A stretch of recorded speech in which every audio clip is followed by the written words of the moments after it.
सलावत।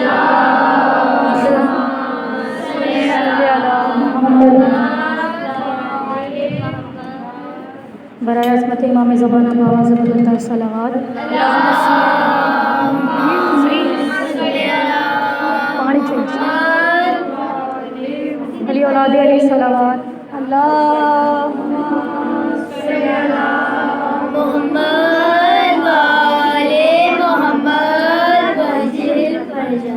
आखिरी रोज़ है, आखिरी शब है। बस ये शब तेज़ी से जा रही है। कल की आखिरी नशिस्त, उसके बाद फ़र्श बाकायदा तौर पर खुशियों में तब्दील हो जाएगी। तो फिर चूँकि इमाम ज़माना का जसद मौजूद होगा अपने बाबा के पास, मैं मसाइल में सुनाती हूँ, बाप को लेके आखिरी वक्त में साथ।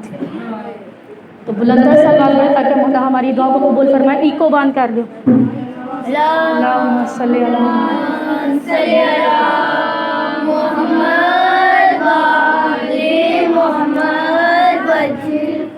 इल्तिमास से सूरह फातिहा।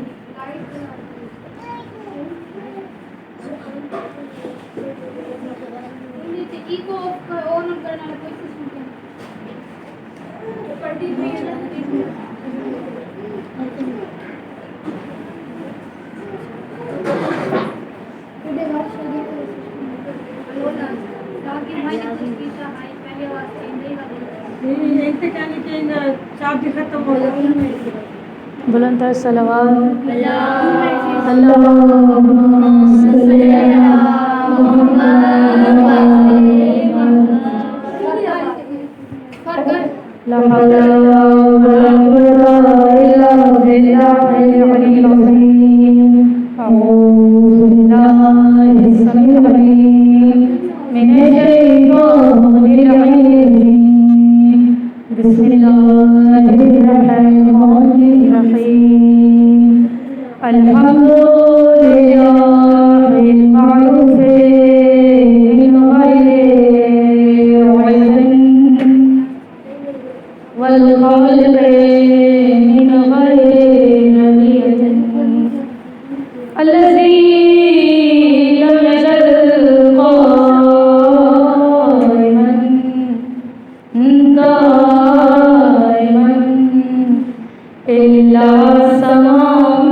मकाम इब्राहीम फमन दखलहु काना आमना।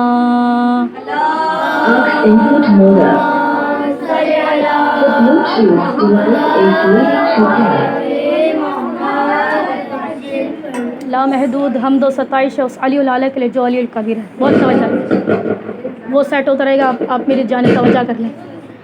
तमाम तर हम्द व सना उस परवरदिगार आलम की ज़ात बाबरकत के लिए कि जो लायक हम्द व सताइश है, जो अहसनुल खालिकीन है, कि जिसके लिए सूरह रहमान कहती है कुल्लु मन अलैहा फ़ान, कुल्लु मन अलैहा फ़ान फयब्का वजहु रब्बिका ज़ुल जलाल वल इकराम, के हर चीज़ कुल्लु मन अलैहा फ़ान, हर चीज़ फ़ना हो जाने वाली, बस तेरे रब्बे ज़ुल जलाल वल इकराम ही की ज़ात है ए अहमद के जो बाकी रहने वाली, परवरदिगार आलम जो खुद हाजिर है और जो खुद गायब है। जज़ाकल्लाह। सलाम। क्यों बैठिए, सलवात पढ़ेंगे मोहम्मद वाले मोहम्मद।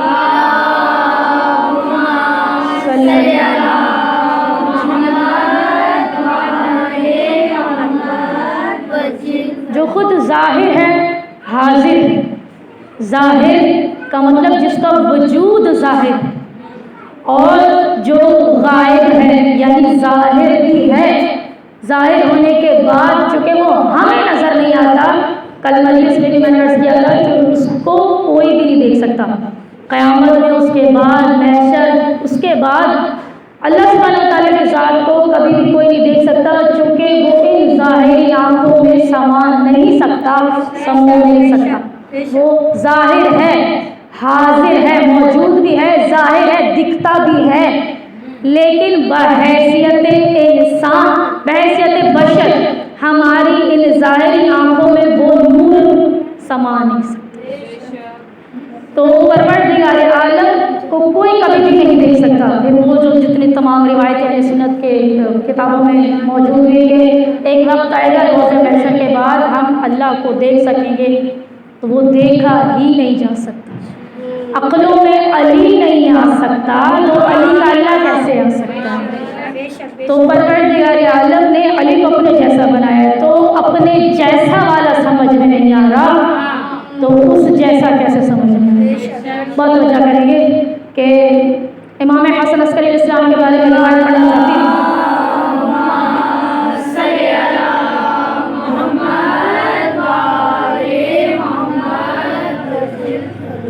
आपका चाहने वाला, आपसे मोहब्बत करने वाला, वो जो सरकार खत्म मर्तबत की हदीस है ना कि अव्वलुना मोहम्मद, आपको भी आती है अव्वलुना मोहम्मद, औसतुना मोहम्मद, आखिरुना मोहम्मद व कुल्लुना मोहम्मद। तो ये जो आप देख रहे हैं ये ज़ाहिरी तौर पर इमाम हसन अस्करी अलैहिस्सलाम है, लेकिन इनमें भी वजूद सरकार खत्म मर्तबत सल्लल्लाहु अलैहि वसल्लम मौजूद होगा। हमारे साथ एक हादसा हुआ, ना पूछें, बहन समझ गई। हमें जाना था मजलिस के बाद वो ज़ाकिरा साहिबा की मजलिस की तरफ। अब जो खुद भी जाना चाहे एड़ी चोटी का जोर लगाकर, जब उनका इज़्न नहीं होगा तो आप नहीं जा सकते मजलिस में, जब तक उन्होंने नाम नहीं लिखा आप नहीं जा सकते। तो क्या हुआ कि हम अपने घर से चले, हादसा हुआ कि हम नजिस जगह में गिर गए, तो सारे कपड़े अल्लाह अल्लाह सब ख़त्म। और फिर उसके बाद हमने फैसला किया कि कहाँ जाएं। उस वक्त दो घर जहन में आ रहे थे, एक घर महवी शादी का कि हम वहाँ जाते हैं पाकीज़ा खुद को करने के बाद फिर हम मजलिस में आगे चले जाएंगे, दूसरा घर महर साहिबा का, चूँकि वो बहुत ही करीब था, तो कि अब कहाँ गली में जाएँ, तो हम महर साहिबा के घर चले, बहन और मैं। हमने दरवाजे में दस्तक दी, उनके खामन गए तो हम बाहर खड़े रहे। अब उस हालत में अंदर जाना यानी उनका फर्श खराब करना, वो नजिस ज़मीन मेरे जूते तक बह गए, उसके अंदर कपड़े भी खराब। मैं साहब के पास गए, हमने कहा कि मैं कह रही अंदर आओ, क्या होगा, कब से बाहर खड़े हूँ। मैंने कहा जिस हालत में हूँ मैं अंदर नहीं आ सकती। तो फिर उन्होंने कहा कि ऐसा क्या हुआ भाई, नजासत लगी हुई, मैं क्या करूँ, मुझे मजलिस में जाना था। मैं साहब आए, अब एक तो पहले पानी की किल्लत, अज़ाब इलाही, फिर क्या हुआ, महर साहिबा किचन से जग भर भर के लाती थी और मुझ पर गिराती थी। साफ किया, पाकीज़ा किया, उसके बावजूद मजलिस में जाना मुहाल था। फिर क्या हुआ कि उन्होंने कहा कि आप मेरे कपड़े पहन लो, आप मेरे घर आओ, आप चेंज कर लो, आपको आगे जाना है। तो मैंने कहा आप बस ज़हमत ना करें, काफ़ी है। मैं समझ गई कि मेरा बुलावा नहीं है, मेरी ख्वाहिश ये थी चूँकि जाऊँ, चूँकि सरवर कायनात का ताबूत था और मेरी उसियत हद दर्जा सरवर कायनात से बहुत ज़्यादा है, बहुत ज़्यादा।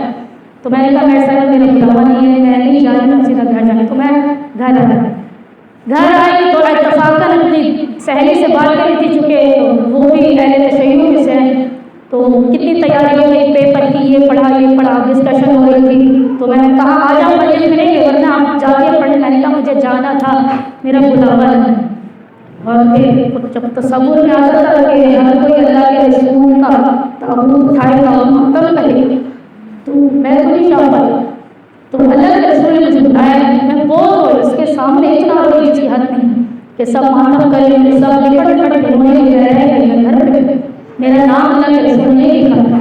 तो उसने फिर मुझे सहारा देने के लिए कहा कि ज़ाकरा भी हो, तुमने हसन हुसैन के ताबूत पर गुस्सा डाली थी, कई ताबूत पर हाजिरी हुई, मातम किया, वहाँ पढ़ा, मर्सिया कहा, तुमने 2 महीने में जन्नत कमा ली, अभी भी तुम रो रही हो। मैंने कहा सरवरे कायनात से मेरे जज्बात ज़्यादा है, तो मैं घर में कहा कि फिर मैं तुम्हें हदीस याद करवाती हूँ, अव्वलुना मोहम्मद, औसतुना मोहम्मद, आखिरुना मोहम्मद, वकुलुना मोहम्मद, कि हम सब के सब मोहम्मद हैं। जब आप उन पर रो चुकी हैं तो इसका मतलब है आप सरवरे कायनात पर रो चुकी हैं, फिर किस बात का। तो मैं बस थी कि नहीं, मुझे अल्लाह के रसूल नहीं है। तो उसने कहा कि सकीना सब्र करो, क्या पता ये आपका घर से निकलना बताता है कि आपका नाम लिखा था। वो कभी कभार शैतान आ जाता है, कभी कभार इलाही लोगों को रोकने के लिए।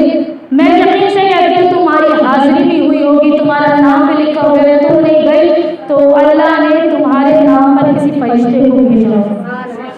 और यकीन करें, मुझे बहुत से लोग जब मिलते हैं तो कभी कहते हैं कि हमने आपको इमाम ज़माना के साथ ख्वाब में देखा, आप मशी कर रही थी, हर कोई दूसरी सड़क पर था, आप अकेले दूसरी सड़क पर थी, और आप के जो कमर पर एक रुमाल बंधा हुआ था जिसके पीछे लब्बैक हुसैन लिखा हुआ था, उसमें से नूर निकल रहा था। तो और लोग कहीं थे मगर आप तन्हा अलग रास्ते पर जा रही थी। तो फिर हमें ये था कि यार ये रास्ता है, तो यहाँ क्या कर रही है। मालूम ये पड़ा आपके आगे इमाम ज़माना भी उसी रास्ते से जा रहा। तो बहुत से लोग, और एक ने तो ये भी कहा कि आप मजलिस पर नहीं आई थी। मैंने कहा नहीं, मैं मजलिस पर नहीं आई थी। कहा कि कसम उठाओ कि तुम मजलिस में नहीं आई थी। मैंने कहा वल्लाहु आलम मैं मजलिस में नहीं आई थी। कहने लगे कि हमने आपके वजूद को ना फकत देखा, महसूस भी किया, हाथ भी लगाया, आपने तो नारा हैदरी भी कहा, आपकी आवाज़ पहचान में आ जाती है। तो कहना क्या चाहती हूँ कि जब आप हद से ज़्यादा इनसे जुड़ते हैं, ये हद से ज़्यादा आपसे जुड़ते हैं। मैं अपने फ़ज़ाइल पढ़ी, वल्लाहु आलम। मैं बताना ये चाहती हूँ कि वो जो हसरत रह गई थी ना कि अल्लाह के रसूल के ताबूत कुछ छूट गया, क्यों हुआ पता नहीं, गुनाह हो गया, ये वो है। तो दोस्त ने सहारा दिया, समझाया, फिर दिल की कैफियत दोबारा से नॉर्मल शुरू हुई। वो जो अव्वलुना मोहम्मद, औसतुना मोहम्मद, आखिरुना मोहम्मद, मौला को पता था मैं बहुत रोती रही घर में। आज फिर औसतुना मोहम्मद, वकुलुना मोहम्मद।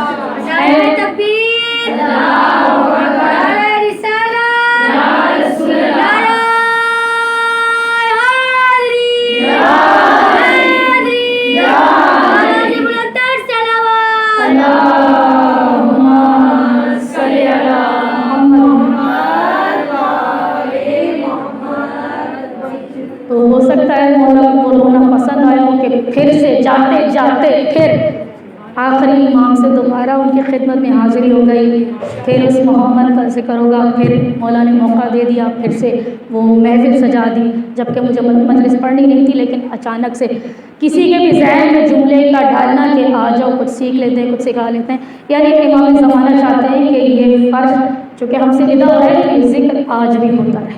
अब आपकी हालत खैर भी हुई। इमाम हसन अलैहिस्सलाम का जसद पाक मौजूद है। मौला से इजाज़त लेते हुए मौला का फजीलत, मौला के फ़ज़ाइल पढ़ना ये चाहती हूँ कि जिसका बेटा यतीम होने वाला है, तो थोड़ा सा उसके बाबा का जिक्र करना चाहते हैं, थोड़ा फ़ज़ाइल की सूरत में। आपका चाहने वाला मौला इस्लाम का 11वें इमाम से मुलाकात की इश्तिहार करता था। मौला ने उसको शर बख्शा, मौला से मिलने आया।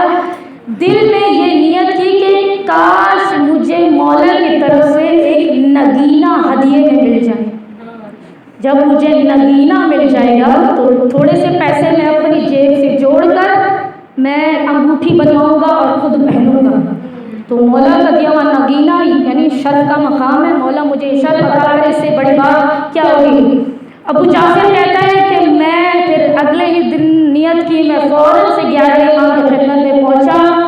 मैंने क्या देखा कि मेरे मौला नमाज पढ़ रहे हैं, मेरे मौला महवे इबादत में, मेरे मौला अल्लाह सुब्हानहू व तआला की वहदानी का इकरार कर रहे हैं। मैंने कहा कि मैं बैठ जाऊँ ताज़ीमन, नमाज मुकम्मल हो जाए, उसके बाद मैं मौला की ज़ियारत भी करूँगा, हाथ पैर को छूऊँगा और मैं अपने दिल की कैफियत मौला को बताऊँगा।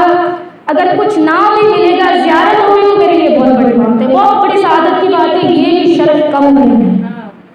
कहते हैं कि मैं 11वें इमाम के पास फिर बैठ गया कि नमाज तमाम हो जाए। जब नमाज तमाम हो गई फिर हुज्जत खुदा मुस्कुरा कर चलते आए। मैं बस उनके चेहरे का हुस्न देख कर दीवाना हो गया। मुझे अपनी खबर ना थी कि मैं कहाँ हूँ, किस जगह पे हूँ, मेरा नाम क्या है, मैं हूँ कौन। बस वो नूरानी चेहरा अपनी तरफ खींचता था। कहा कि फिर मैं उठा ताज़ीमन, मैं मौला के पास गया, मैंने ज़ियारत की, मौला को चूमा, फिर मैं बैठा, मौला मसनद पर बैठे।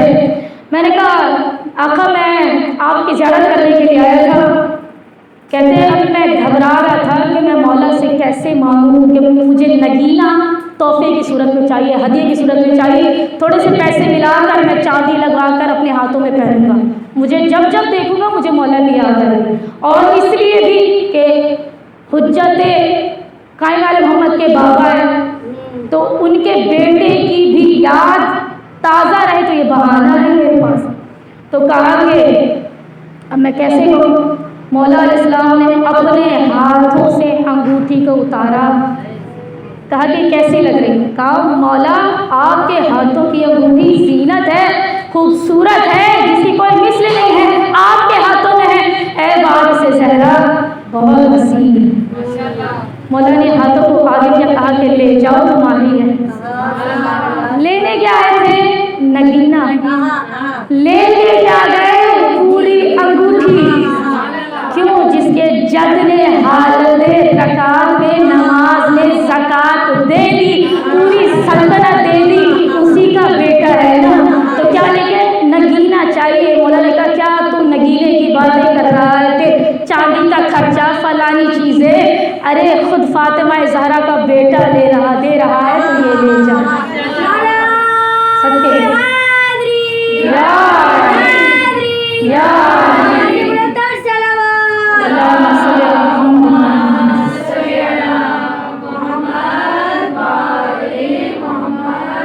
यानी छोटी सी नियत घराने अहले बैत में की जाए तो वो पूरी हो जाती। और चाहिए था नगीना, वो अंगूठी जो 11वें इमाम ने पहने हो, इल्म दिया होगा, अहकाम पहुँचाए होंगे, इबादतें की होंगी, रियासतें की होंगी, फिर उसके बावजूद भी आपने अपनी पहनी अपने से मस की हुई अंगूठी को दे दी।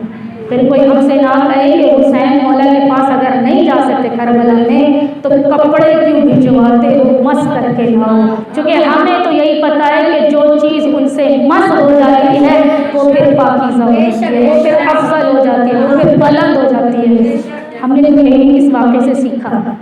इसी तरह से अबू हाशिम के बारे में मिलता है, इमाम हसन अस्करी अलैहिस्सलाम का चाले वाला बहुत तंगदस्त था। अल्लाहुम्मा सल्ली अला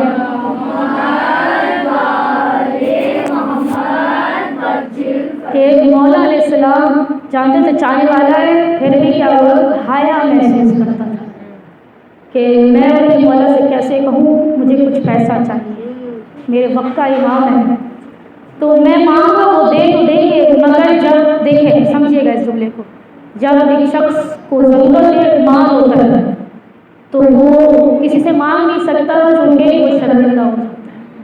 अब चाहे हुज्जत खुदा ही क्यों ना हो, उसको ये कि मैं शर्मिंदा ना हो जाऊँ या मैं कैसे हाथ को फैलाऊँ, कैसे मांगूँ। कहा कि मैं फिर भी जाता हूँ, बस ज़ियारत की नीयत से जाऊँगा। मौला दिलों के भेद को जानते हैं, क्या पता मौला नजरें करम करते हुए खुद ही से कहने की जरूरत ना पड़े। पहुँचा अबू हाशिम, कहा कि मौला ज़ियारत करने के लिए आया था। कहते हैं कि मौला अलैहिस्सलाम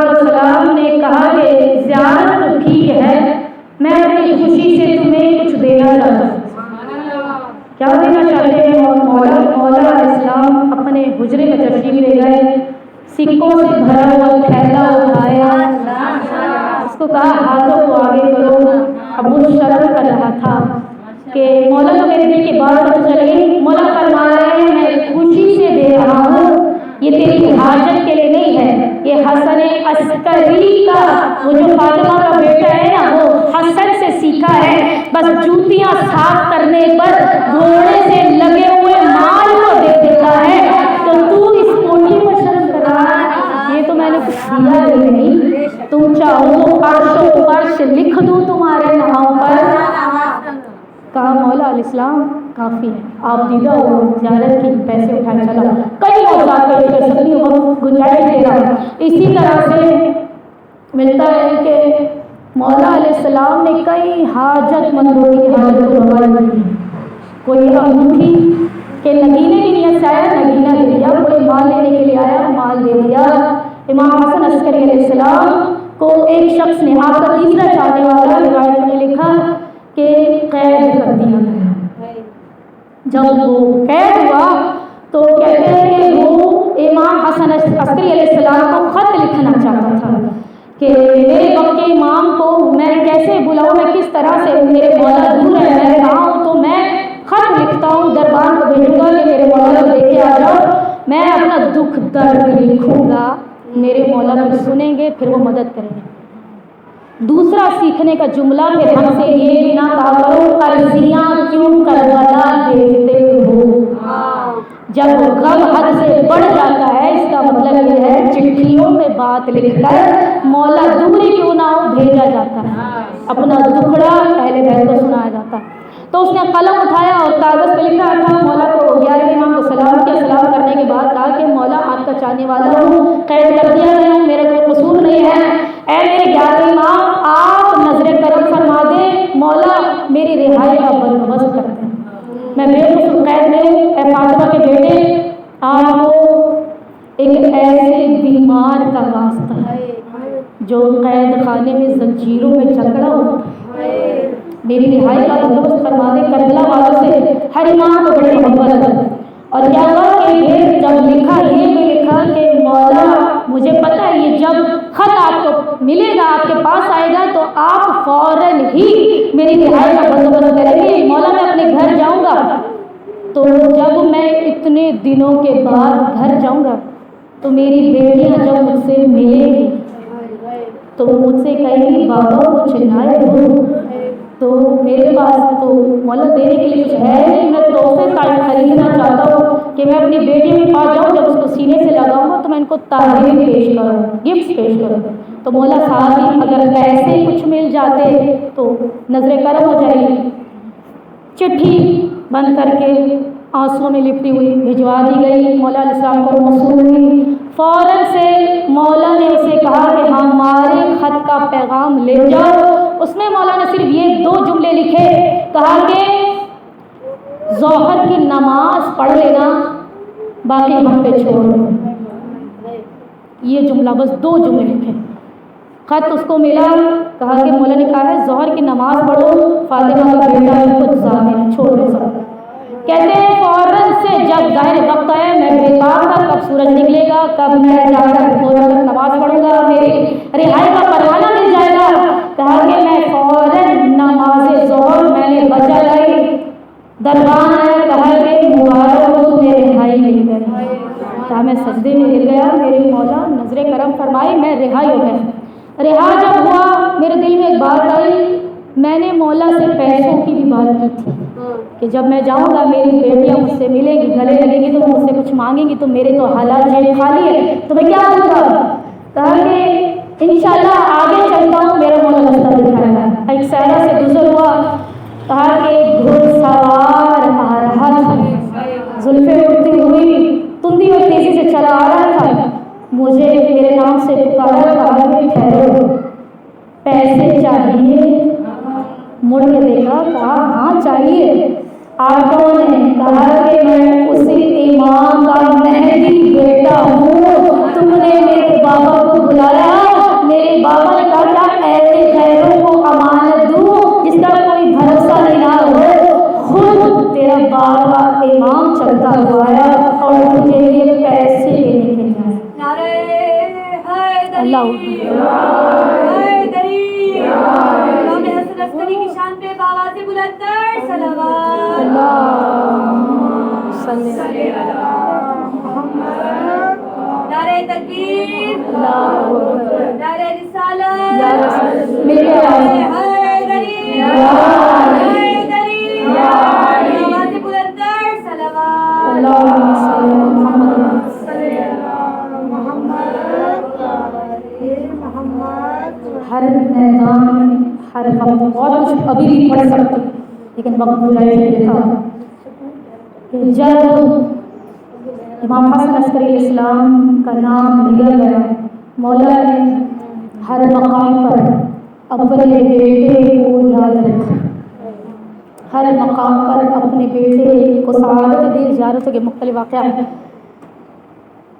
फिर गुरबत हुसैन मौला देखी सैयद सज्जाद हर मकाम पर अपने बाबा के साथ रहा मगर कायनात मोहम्मद की अपनी किस्मत के आपको गैबत अता फरमा मसाइल कि आप जो मौला ने गैबत अता फरमा दी परवरदिगार आलम अल्लाह को भी मौला कहा जा सकता है ठीक है अल्लाह बिल्कुल मौला है रसूल मौला है नबी मौला है ये बताना चाहिए तो परवरदिगार आलम भी मौला है परवरदिगार आलम ने इमाम के बेटे इमाम आखिरी इमाम को गैबत दे दिया ये उनकी किस्मत थी लेकिन हुज्जत खुदा को देखे 67 हिजरी इमाम करबला के मैदान में उनका भी बेटा अपने बाप के साथ था मगर वो इमाम जो गैबत में है उसने मसाइल नहीं देखे उसे जंजीरों में जकड़ा नहीं गया उसने तमाचे नहीं खाए थे उसने तो अपने बाबा का शान और शौकत से जनाजा उठाया वैसे ही जैसे जनाजा उठाने का हक था करबला का बीमार इमाम एक तो बीमार था ऊपर से खैर जलाए गए उसके बाद मौला को कैदी बनाया गया तो खानदार पहने हुए बाबा के सर पर उनके नजर पर नजर देते रहे हर जगह जब मजलूमियत इंतहा को पहुंचती अरे बाबा हुसैन के कटे हुए सर को देखते अरे याद है ना अरे फातिमा का बेटा जिसका तन करबला में रह गया अरे सरनों के नज़र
सुन लो, कैलाशी उनसे कहो, जितने तमाचे लगाना चाहते हैं लगाए, चचा अब्बास के नाम पर ताला ना दिया जाए।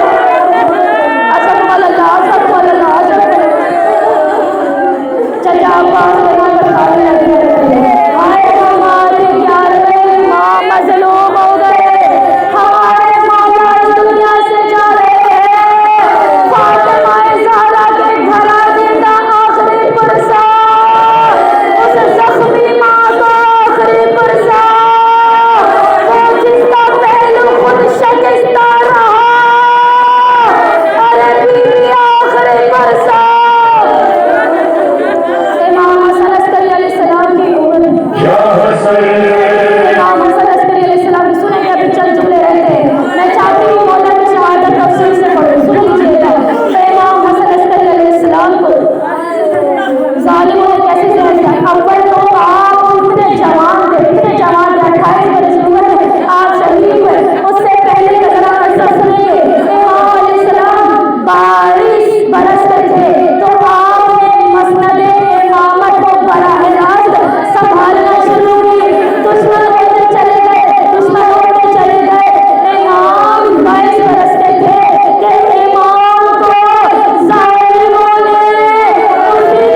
आपकी करम से परवरदिगार आलम जो मांग जो देखो चाहे वो शरीर हलाल है हम सबको मदद है कुछ मांगने का दिल नहीं है यकीन करना ये तो रोने की बात है हमारा करीम इमाम भी मौजूद है अपने करीम इमाम से करीम मौला आपका बेटा नसीब हो रहा है हम आपसे कुछ मांगे दुआ आती है बस इतनी ख्वाहिश है परवरदिगार आलम हमारे वक्त के इमाम के सऊद में तब्दील करवा दे ऐ मेरे मौला हमें सच्चा सिपाही बना दे हमारी जिंदगियों में इमाम ज़माना को शामिल करवा दे हमारा उठना बैठना हर वक्त हमारी ज़बान पर जिक्र इमाम ज़माना को जारी करवा दे परवरदिगार आलम हमारी नस्लों को इमाम ज़माना का सिपाही बना इन्नल्लाह व मलाइकतहु युसल्लूना अलन नबी या अय्युहल्लज़ीना